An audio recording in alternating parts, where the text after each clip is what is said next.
जो मुस्कुरा रहा है उसे दर्द ने पाला होगा, जो चल रहा है उसके पाँव में छाला होगा। बिना संघर्ष के इंसान चमक नहीं सकता, जो जलेगा उसी दिए में उजाला होगा। संघर्ष क्यों बचे संघर्ष से, संघर्ष ही तो जीवन की आत्मा है। जितना कठिन संघर्ष होगा उतनी ही शानदार जीत होगी। एक बार एक किसान भगवान से बहुत ही नाराज हो गया। किसान बहुत मेहनती था, बहुत मेहनत से वह खेतों में अनाज उगाता, उसकी देखभाल करता, पर अक्सर उसकी फसल खराब हो जाती। कभी सूखा पड़ जाता, कभी बाढ़ आ जाती, कभी तेज धूप, कभी आंधी, कोई न कोई कारण बन ही जाता कि उसकी फसल खराब हो जाती। एक दिन वह किसान गुस्से में आसमान की ओर देखकर भगवान से कहा, हे ईश्वर, आपको लोग सर्वज्ञता मानते हैं कि आप सब जानते हैं, कहते हैं कि आपके इच्छा के बिना एक भी पत्ता नहीं हिलता, पर मुझे तो लगता है कि आप छोटी सी छोटी बात भी नहीं जानते। आपको तो ये भी नहीं पता कि खेती बाड़ी कैसे करते हैं। अगर आप जानते होते तो हर समय जो बाढ़, आंधी और तूफान आते हैं वो कभी नहीं आते। आप नहीं जानते कि कितना नुकसान उठाना पड़ता है हम किसानों को। यदि आप मेरे हाथ में यह शक्ति दे दे कि जैसा मैं चाहूँ वैसा मैं मौसम कर दूं, फिर आप देखना मैं अन्न के भंडार लगा दूंगा।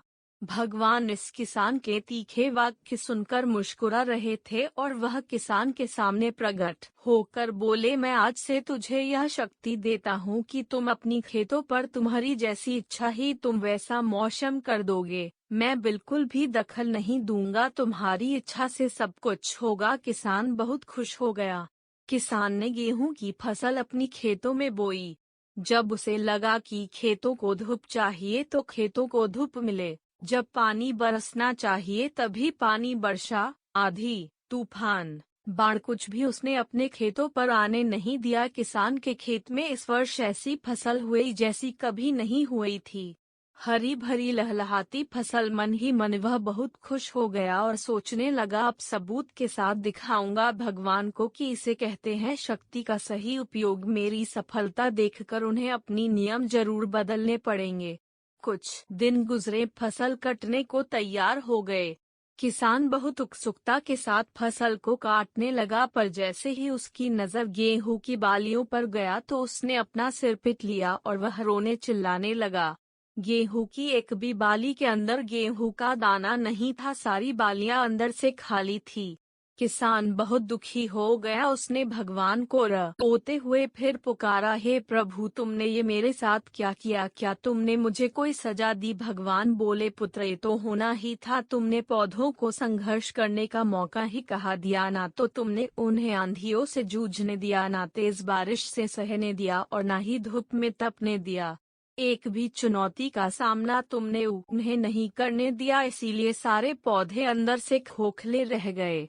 जब आंधी, तूफान, तेज बारिश और धूप पड़ती है तभी ये पौधा अपने अस्तित्व को बचाने के लिए संघर्ष करते हैं और इसी संघर्ष से एक बल पैदा होता है जिसमें शक्ति होती है, ऊर्जा होती है, और यही ऊर्जा पूर्ति तेरे गेहूं के दानों की तरह जो नहीं फूटी। तूने उन्हें कठिन परिस्थितियों से गुजरने ही नहीं दिया जहां उनके अस्तित्व का जन्म होता।